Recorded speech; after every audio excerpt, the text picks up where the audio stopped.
We have to understand that U.S. and India, they are not playing a bilateral cricket match. It's a multiplayer match.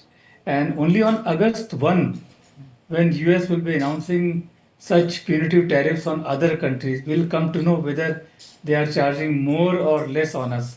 Suppose he is charging 40% on some country, then we say 25% is great for us.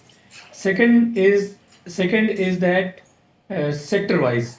For example, some sectors like our top exports to US is pharmaceuticals, medicines. Huh?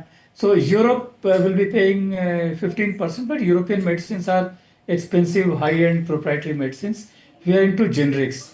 So if we are paying 25%, I don't think much of the generic market exports to India, exports to US from India will be impacted. Smartphones, only two countries exports to uh, US, especially the iPhones, China and India. So if China is paying 30% duty, India paying 25% duty, I don't think any impact will be there. Then petroleum products, we export about $4 billion.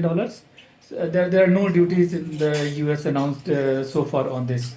So, but with the certainty, we can talk about this after August 1 when US announces tariffs on all countries, not only on India. So, US knows that India has offered all of its industrial products, which account for 95% of US exports to India.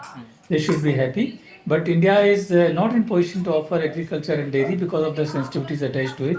Now, US dilemma is US understands this, but I think US dilemma is that if they announce the deal with India, then other countries they may not be offering agriculture to US. Now they could extract agriculture from countries like Japan, which have been very conservative, countries like or the European Union.